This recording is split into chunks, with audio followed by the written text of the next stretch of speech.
اس نشست میں ہم 1973 کے کانسٹیٹیوشن میں ہونے والی 8ویں ترمیم کا جائزہ لیں گے۔ یہ ترمیم 11 نومبر 1985 کو پروراگ ہوئی۔ 8ویں ترمیم کے تحت بہت سے آرٹیکلز کی کلازز اور سب کلازز میں امینڈمنٹ کی گئیں، کچھ ایڈڈ ہوئیں یا اومٹ ہوئیں۔ ان میں ہم دیکھتے ہیں آرٹیکل 48، 51، 54، 56، 58، 58(2)(b بڑی اہمیت کا حامل ہے، اس کے بارے میں ہم گفتگو کریں گے۔ 59، 60، 75، 90، 91، 101، 105، 106، 112، 130، 144، 152، 170، 175، 180، 196، 213 and 243. A number of clauses were amended, added or omitted. سب سے بڑی اور اہم تبدیلیوں میں سے ایک تبدیلی یہ بھی تھی، ایک امینڈمنٹ یہ بھی تھی کہ آبجیکٹو ریزولوشن، جیسا کہ آپ جانتے ہیں کہ 1949 میں دستور ساز اسمبلی نے قرارداد مقاصد پاس کی۔ اس قرارداد مقاصد میں جو کانسٹیٹیوشن وہ اسمبلی بنانا چاہتی تھی اس کے خد و خال کا اظہار کیا گیا، اور یہ ایک بنیادی ڈاکومنٹ ہے کانسٹیٹیوشن کا۔ 1973 کے دستور میں یہ پریمبل میں شامل تھا۔ 8ویں ترمیم کے تحت اس کو دستور کا سبسٹانشل حصہ بنا دیا گیا۔ اس کے بعد آرٹیکل 50 جو ہے، آرٹیکل 50 جو ہے، اس میں پارلیمنٹ کے نامنکلیچر کو بدلا گیا، جس کو مجلس شورا کہا گیا۔ And Majlis Shura was comprised by the president, National Assembly and Senate. یہ اس میں اہم قدم تھا۔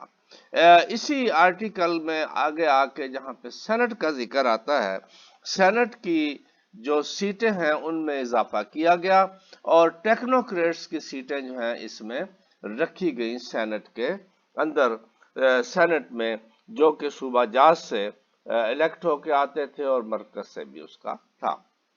اس کی تفصیل ہم پارلیمنٹ میں آپ کو بتائیں گے۔ اب یہ parliamentary system was tilted to the semi presidential system. یہ بہت بڑی تبدیلی تھی کہ ہمارا جو 1973 کا بنیادی دستور ہے اس میں پارلیمنٹری سسٹم کو ہم نے اڈاپٹ کیا ہے، جس میں صدر جو ہے وہ سیریمونیل ہے، وہ تمام اختیارات کا استعمال جو ہے وہ پرائم منسٹر کی ایڈوائس پہ کرتا تھا۔ لیکن 8ویں ترمیم کے تحت صدر کو بہت سے اختیارات حاصل ہو گئے، اور اس میں ترمیم کے بعد یہ سیمی پریزیڈینشل سسٹم کہلایا۔ 58(2)(b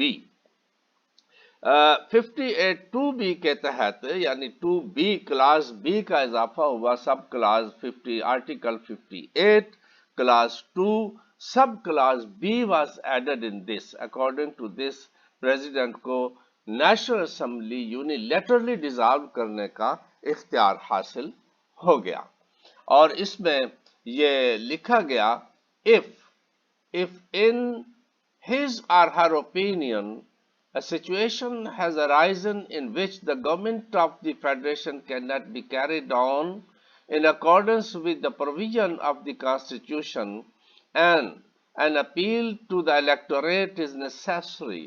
اگر اس کو کانسٹیٹیوشنل پروویژن کے مطابق اسمبلی کو چلانا مشکل ہو گیا ہے اور ووٹرز کو اپیل کرنا ضروری ہو گیا ہے، تو صدر اس کو، اور یہ صدر کے خیال میں ہے اور وہ سمجھتا ہے، اس کے اوپینین میں ہے، تو وہ اس کو ڈیزالو کر دے گا، اسمبلی کو ڈیزالو کر دے گا، اور اس کے بعد انتخابات کا اور انٹرم حکومت کے اختیارات بھی صدر صاحب کے پاس ہی چلے جاتے تھے، اور اس اختیار کو استعمال بھی کیا گیا۔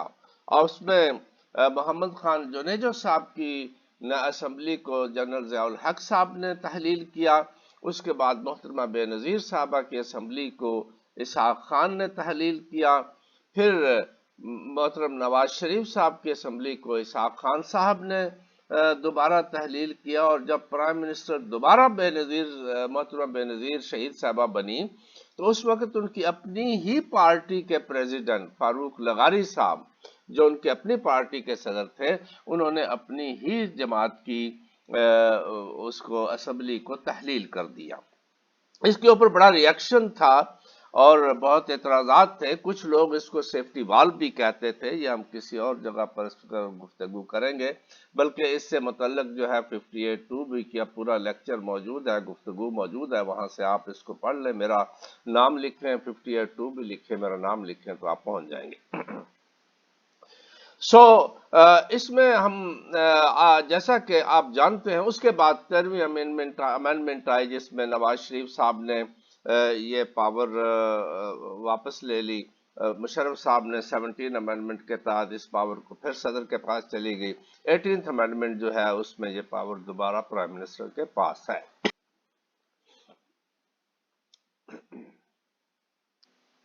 آرٹیکل 243 اس میں تبدیلی کی گئی۔ اس کے تحت صدر کو یہ اختیار حاصل ہو گیا کہ آرمڈ فورسز کے جو چیف ہیں ان کا تقرر جو ہے